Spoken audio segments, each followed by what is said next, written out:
Good evening, dear Medyascope viewers. Welcome to This Week in Turkey. This evening, our guest is Meline Çilingir, a lawyer and volunteer for the Purple Roof Women's Shelter Foundation.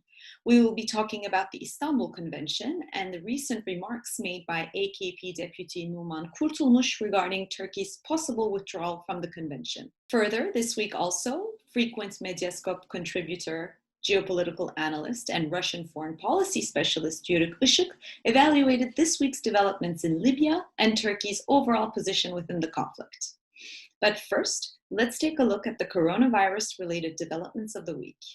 Health Minister Fahrettin Koca has said that Turkish hospitals have been running at an ICU bed occupancy rate of between 59 and 61% for the last month. He said the number of new patients admitted to hospitals are as many as discharged ones, and that the situation is same with the intubated patients. For weeks, the minister has been urging citizens to comply with the virus measures, saying the claims that the virus had weakened do not reflect the truth. At the start of June, Turkey opened restaurants and cafes and lifted weekend stay-home orders and intercity travel bans. A subsequent doubling of daily coronavirus cases prompted President Recep Tayyip Erdogan to warn the country that had lost some ground in its battle with coronavirus. Officials have said there are no plans to slow the momentum in the economy, which emerged in June from a near standstill since mid-March. However, referring to the sacrifice feast from July 31st to August 3rd, Minister Koca stated that the issue of a curfew was not brought up in the meeting, but added that there might be some restrictions on a provincial basis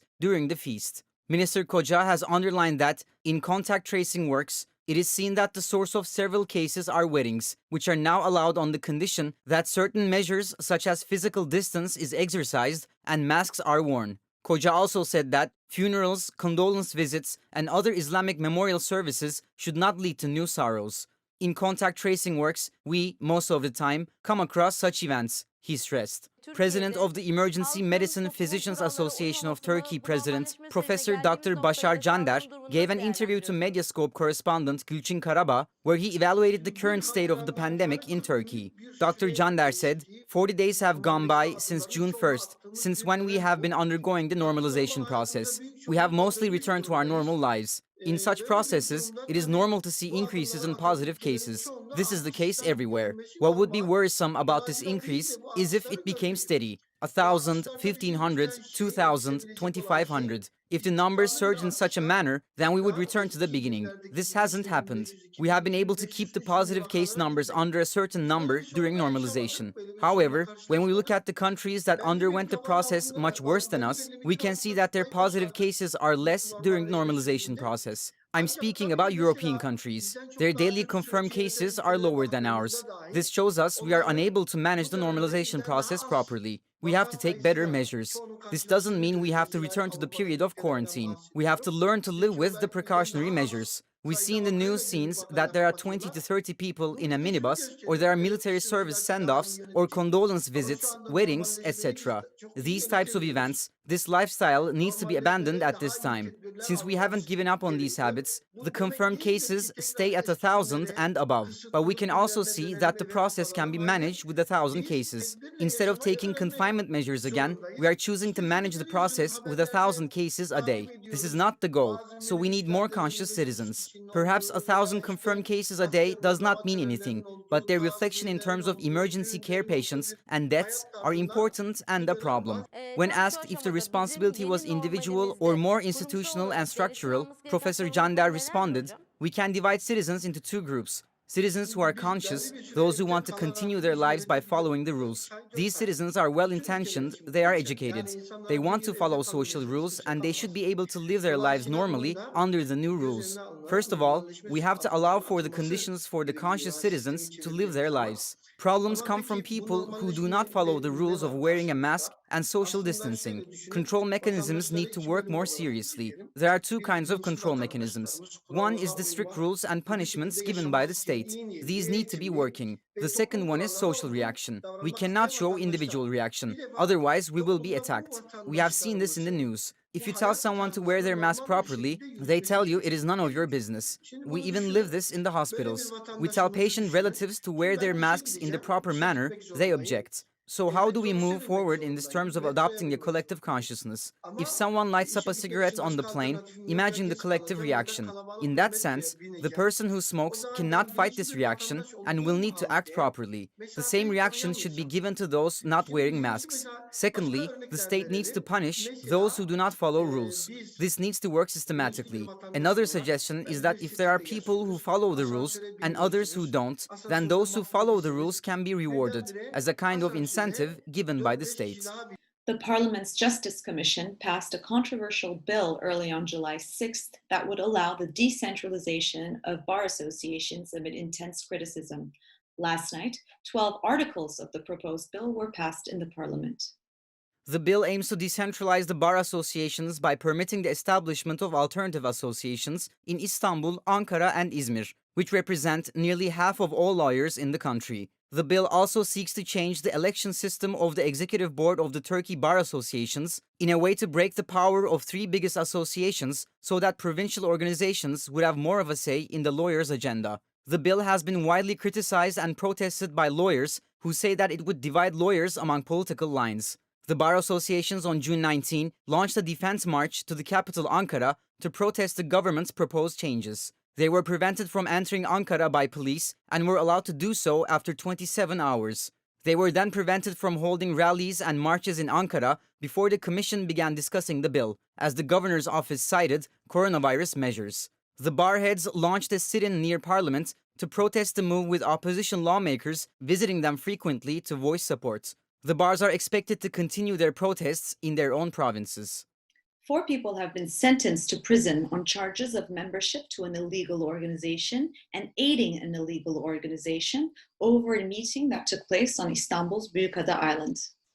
Istanbul Assize Court Number 35 convicted Taner Kılıç, Amnesty International Turkey's honorary chair, on charges of membership of a terrorist organization, sentencing him to 6 years and 3 months in prison. The court convicted 3 others on charges of aiding and abetting a terrorist organization and imposed prison sentences of 25 months. The 3 are İdil Eser, Amnesty Turkey's former director, Özlem Dalkıran, a rights activist and member of NGO Citizens Assembly, and Günal Kurşun, member of the Human Rights Agenda Association. The court acquitted 7 others, though the prosecutor has stated he will appeal against acquittal of 2 among them, Nejat Taştan and Veli Acu. The 4 convicted are currently at liberty while they appeal the verdict. In a statement released after the verdict, Human Rights Watch said that the conviction of 4 people in the Büyükada trial on July 3, 2020 was politically motivated and an effort to stifle the legitimate work of Turkey's human rights movement. The court's verdict convicts 4 people, but is an attack on the entire human rights movement in Turkey. We hope the higher courts will do their duty and reverse this miscarriage of justice, said Hugh Williamson, Europe and Central Asia Director at Human Rights Watch. Kılıç was first detained in Izmir on June 6, 2017, and days later placed in pretrial detention, where he spent 14 months. His case was combined with that of 10 other rights defenders detained on July 5, 2017, in a police raid on a human rights education workshop they were participating in on Büyükada Island in Istanbul. A German and a Swedish national were among the defenders.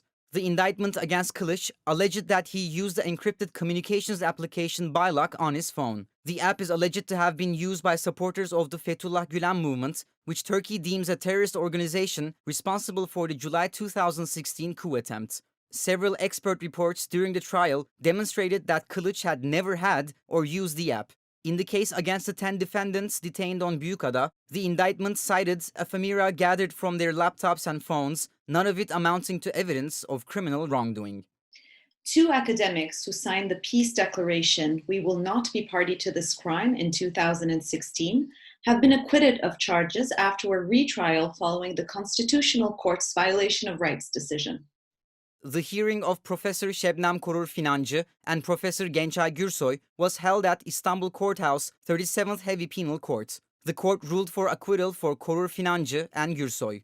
Over 2,000 academics signed a petition called "We Will Not Be a Party to This Crime" in early 2016 to urge the government to cease its military operations in the country's southeast. The academics were slammed by Turkish authorities, including President Erdogan, for making propaganda of a terrorist organization. Over 800 academics were tried in the process, of whom 204 were handed jail terms ranging between 1 year and 3 months to 3 years. On July 26, 2019, the Constitutional Court ruled for rights violation of Academics for Peace, while also sending the ruling to local courts for a retrial. Before the hearing on July 7, Financı and Gürsoy said that the conditions that led the academics to sign the peace petition are ongoing. We will continue our struggle, they said. The ruling Justice and Development Party Deputy Chair Numan Kurtulmuş said last week that it was wrong for Turkey to ratify the Istanbul Convention, signaling that the government might withdraw from it. This evening, our guest is Meline Çilingir, a lawyer and volunteer for the Purple Roof Women's Shelter Foundation. We will be talking about the Istanbul Convention and why it is vital that this treaty be implemented in its full capacity in Turkey. Hi, Meline. Thank you so much for joining us this evening. Hi, Shirin. Thank you very much for inviting us. So the AKP Deputy Numan Kurtulmuş has once again said that it was a mistake for Turkey to ratify the Istanbul Convention and signaled the possibility of Turkey withdrawing from it. First of all, I'd like to ask you, can Turkey legally withdraw from an international convention? Well, it is obvious that the Istanbul Convention and its effect in internal law as an international human rights convention is overlooked by saying that Turkey can withdraw from the Istanbul Convention. According to the Constitution of the Republic of Turkey, its Article 90, especially, international agreements on human rights are considered above all internal laws. Therefore, recourses such as applying to the Constitutional Court on the matter of withdrawing from the Istanbul Convention would be used. Another matter that should be considered on this topic is that there would be political after effects of such action taken by the first signature of the convention that actually gave the convention its unofficial name by signing it in its largest metropolis. Therefore, it is not easy to withdraw from such an impactful convention where the country's reputation is at stake, and it would also mine the credibility of the convention and the credibility of Turkey itself. I'd like to mention the full name of this human rights treaty, the Convention on Preventing and Combating Violence Against Women and Domestic Violence. So what does it mean to withdraw from a human rights treaty bearing such a strong and empowering name? I mean, this treaty has reassured so many women around Turkey. So how would withdrawing from it be justified? Well, withdrawing from the treaty gives a very strong message that Turkey is no longer willing to sustain the furtherance of the rights of half of its citizens, and that actually it legitimizes violence arising from gender equality. The effort that women from Turkey put to the establishment of the Istanbul Convention is undeniable. I would like to mention that Feride Azar's position was very important during that process, and we have put a lot of effort into the signing and establishing of this convention. And before the signing of the convention, actually, feminists in Turkey had the law number 6284, which is the law for the protection of women against violence, as a proposal in the parliament. This law is in line with the requirements of the Istanbul Convention, and it enables women to issue protection orders up to 6 months without any recourse to evidence. The Istanbul Convention, just like this law, defines violence in a very comprehensive manner, including economic, psychological, physical, and sexual violence, as well as stalking. So the convention further gives concrete responsibilities to the government and private sector in combating violence against women, and saying that women abuse the mechanisms provided to them by the law number 6284 and the convention is actually against the essence of this convention. The convention foresees the government to combat prejudices against women in the society and the government organs. So this creates actually an oxymoron in the situation. This is why this convention has such a vital importance for women in Turkey, because it protects their lives. This issue has actually started in 2016 with the issuing of a report by the Parliament's Commission of Divorces, claiming that women were abusing their rights under law number 6284, and that this undermined family integrity. This is how they tried to justify this. However, women in Turkey often face violence from the persons closest to them, especially their family members. So saying that a law and a convention that is protecting them is undermining the family integrity is, again, as I said, it is an oxymoron. In an environment where protection orders given to women are breached without any consequences whatsoever, and where women are subjected to violence and killed on a daily basis, the idea that a convention violates family integrity is absurd. This action of withdrawing from the Istanbul Convention is tried to be justified since the Divorce Commission report by the conservative understanding that women should be considered not as individuals bearing personal rights in and of themselves, but as members of the families. And it is claimed that the women's personal empowerment is a threat to families' well-being, which creates the absurdity that we've been just talking about. Yes, there's several things there that you mentioned that I'd like to talk about. First of all, I mean, as you said, this has been brought to the agenda before, withdrawing from the treaty.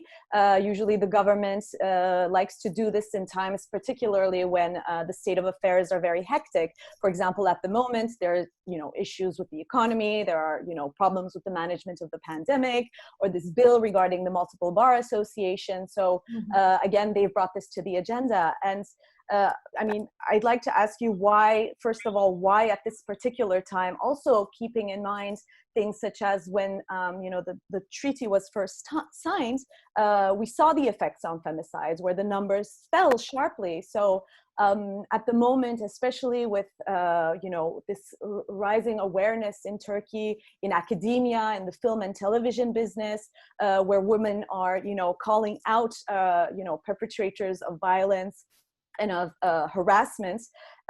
Why is this on the agenda at this particular moment? Well, yes, as you have again and again, and we both have mentioned, this is coming back and forth to the agenda of Turkey.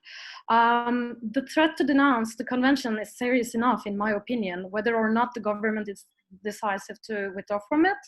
And as women of Turkey, we do not receive this well at all. In the meantime, demonstrations are cancelled on the basis of the pandemic, like it happened, like the situation that happened with the Bar Association bill. So because there is the pandemic and people now feel less safe on the streets, I assume that there is a hope that women will not be marching against this decision as fiercely as they do every year on 8th of March and also in Pride marches. However, women's stance against the withdrawal from the convention is strict, and some organizations have already started to plan demonstrations against this, also on the social media. So as women, we are prone to demonstrate against the violation of our rights again and again. Turkey, as you mentioned, was the first signatory, and today there are 45 countries with signatures on the convention. So in a time when such, official protection seems even more important than ever, what has changed since 2011 for Turkey to have taken issue with the convention today? Well, I guess what changed since 2011 is that Turkey has become more authoritative and the focus of its foreign policy shifted from the EU to the Middle East. This tendency to slam the convention has actually initiated, as we mentioned it, from the 2016 Divorce Commission report, and the government's attempts to restrict every minority group's human rights has been observed since then, including the LGBTIs. It may seem as there had been a drastic drop in the number of femicides after the ratification of the Istanbul Convention. However, actually, Turkey has never fulfilled its responsibility to collect reliable data on femicides. So this data that we are that we are talking about, that the femicides have dropped, is not reliable and debatable. So most reports presented, for example, to the Grevio baseline evaluation process in line with the Istanbul Convention are therefore also debatable. We don't know what's going on.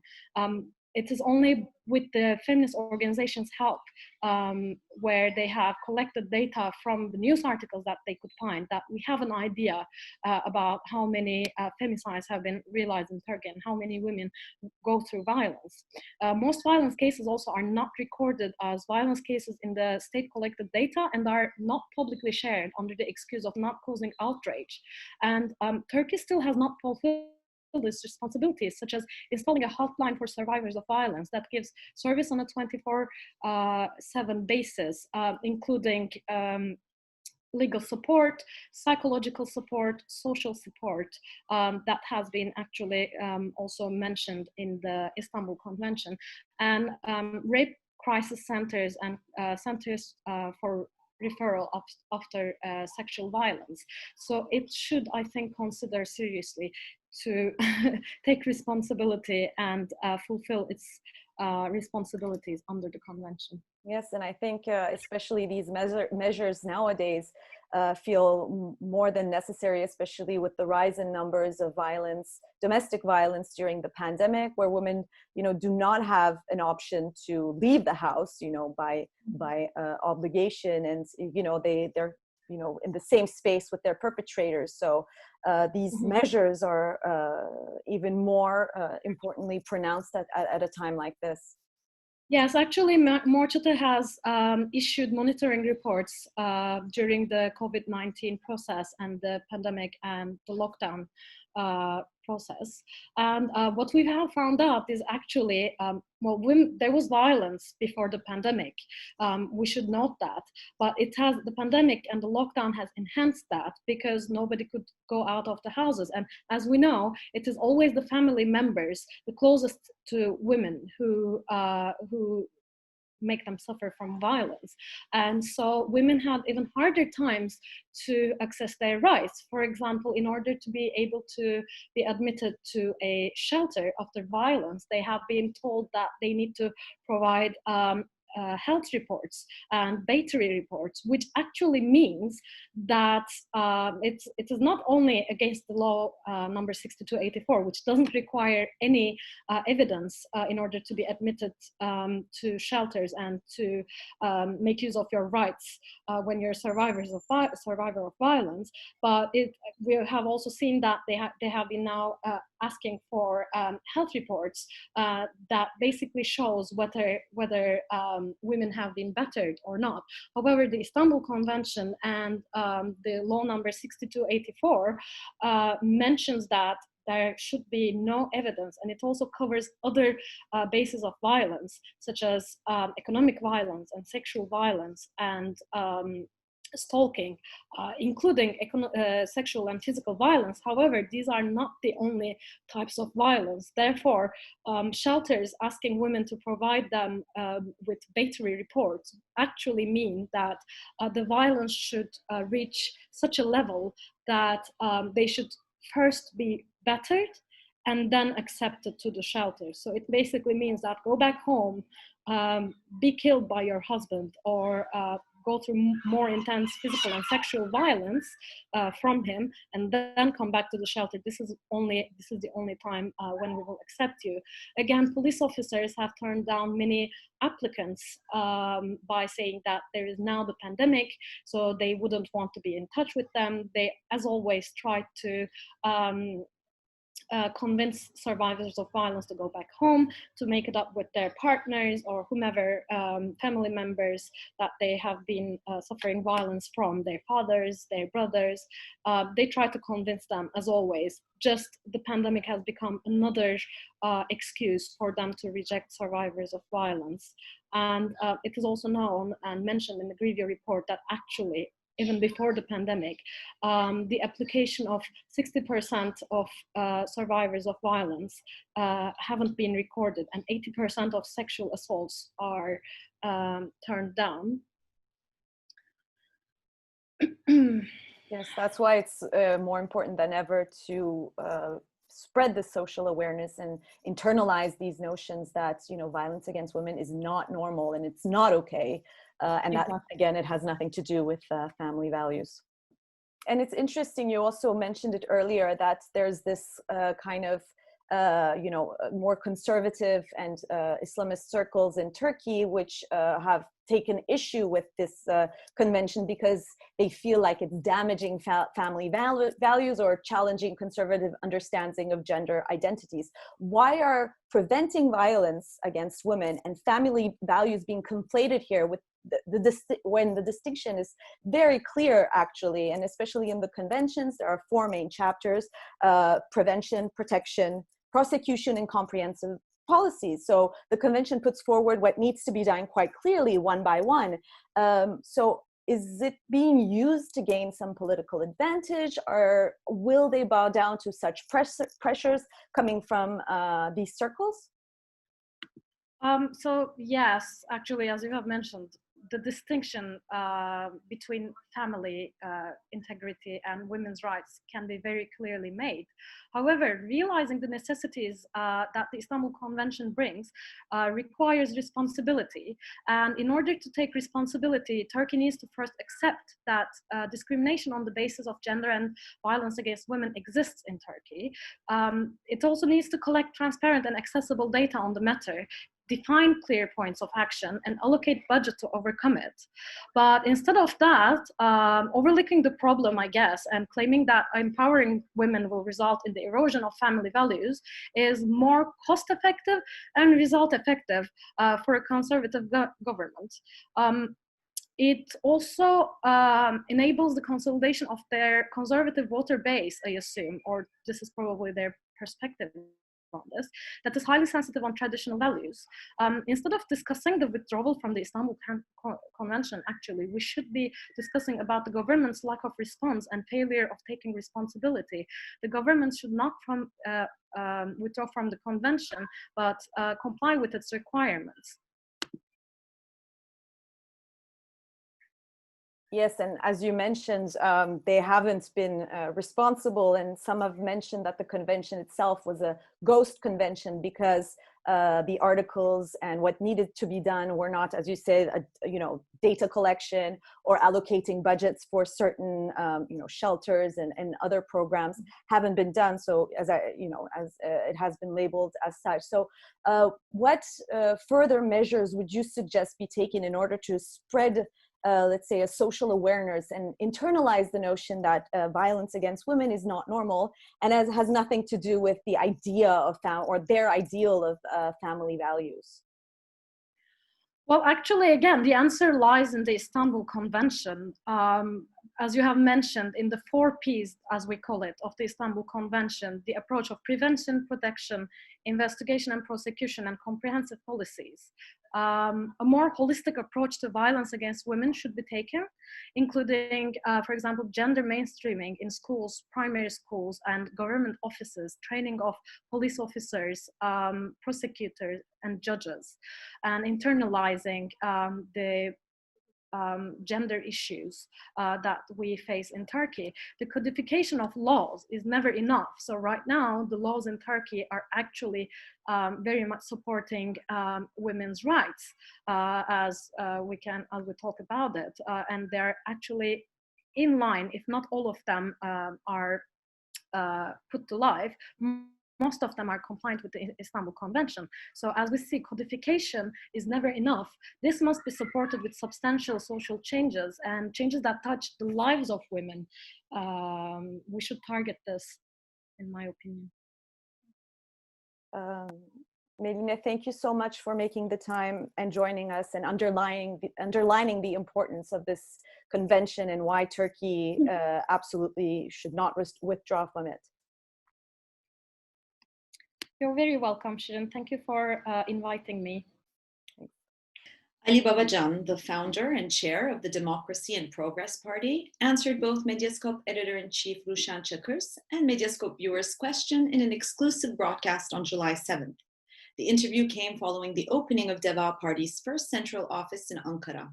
In the broadcast, Babacan evaluated numerous topics ranging from the economy, domestic policy, diplomacy, rule of law, and fundamental freedoms. Founder and leader of Deva Party, Ali Babacan, has commented on the current state of the government, saying that their prizes and rewards to distribute are running out, as their payoffs and penalties are mounting.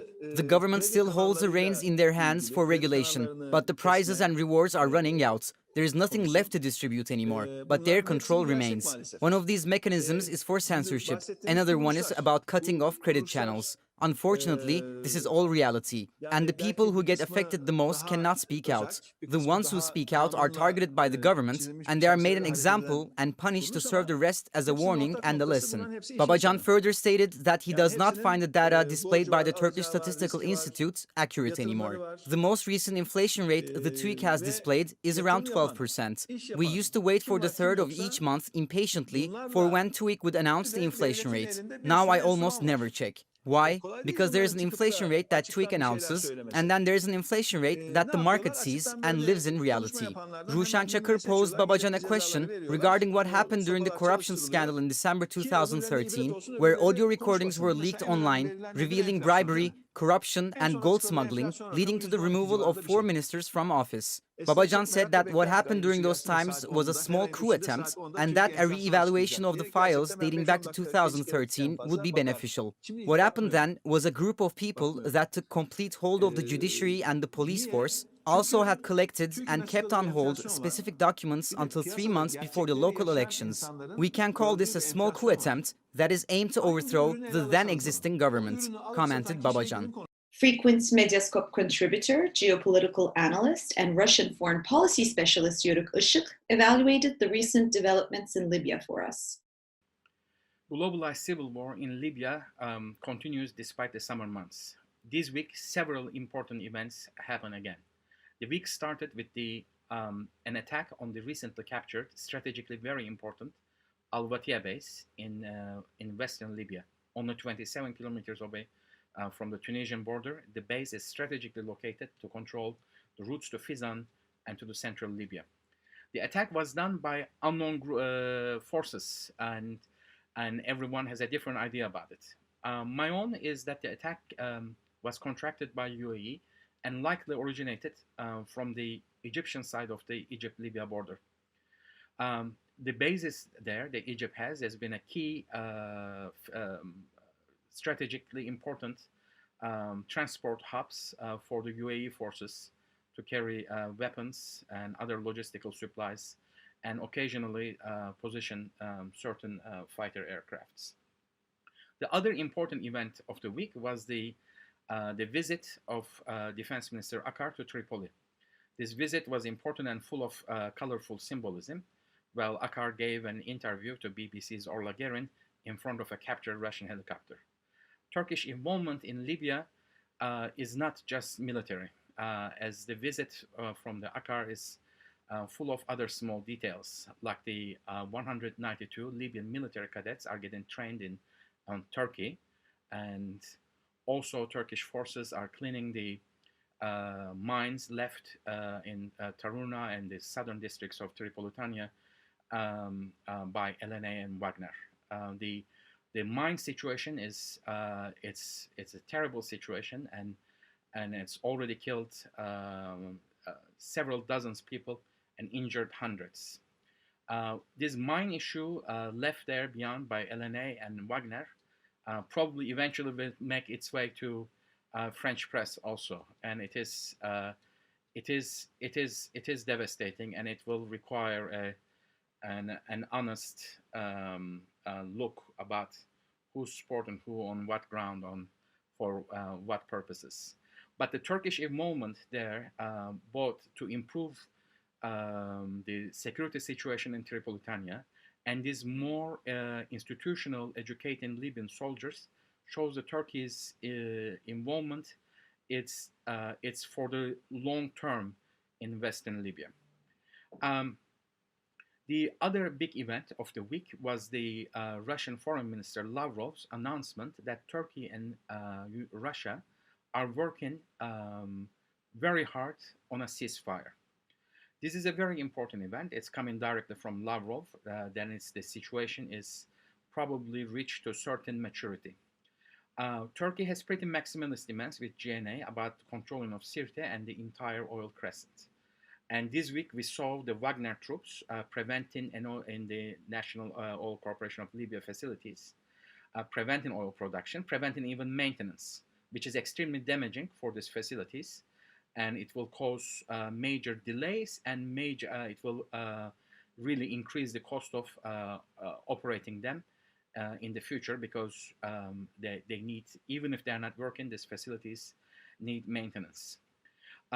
Turkey probably is not rushing to these talks because Turkey is thinking what Russia offer represents might not be necessarily representing the entire Eastern Libya group. When Turkey and Sarraj are a more, Sarraj government is a more clear group from the West, who really represents on the Russian side. This General Haftar is on the Russian side also, the General Haftar who abandoned the peace talks in Moscow and suddenly took his plane and departed Moscow.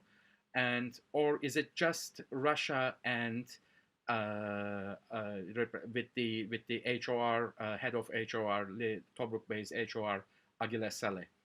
Also, Turkey is probably calculating that one of the biggest events happened in the recent months was the Russian military hardware's weaknesses was exposed by the superior Turkish UAVs. So Turkey is probably negotiating very hard and is not in a hurry until it reaches satisfaction about the control of Sirte and possibly even the use of Jufra base.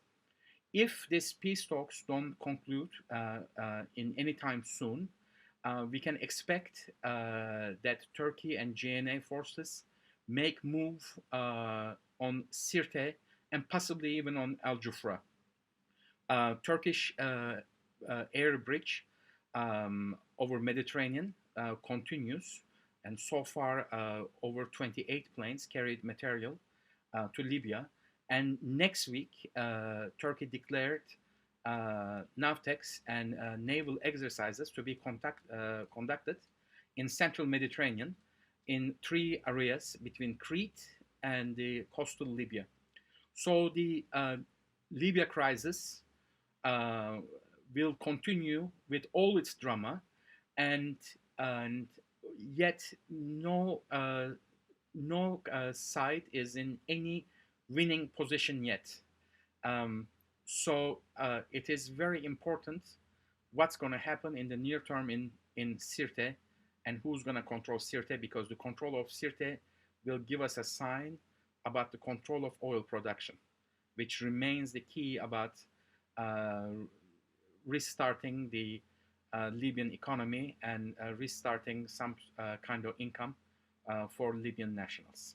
The ongoing debate regarding the possible social media ban continues to bring out the government's hidden biases and hate speech. Here are the comments of Deputy Chairman of the Justice and Development Party, Mahir Ünal, on the reasons why Netflix is considered immoral in the government's eyes.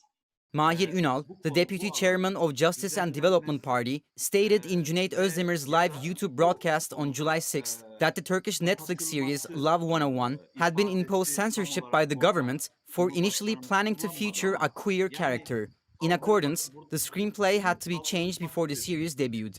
The topic of Turkish Netflix came up as Mr. Özdemir posed Mr. Ünal the question of why did Netflix get lost in the shuffle regarding President Erdogan's statement on putting limitations to most forms of social media, along with Netflix, even though it is not a social media but a digital platform. Explaining the connection that disturbs the government between Netflix and the queer community, Mr. Ünal said the following.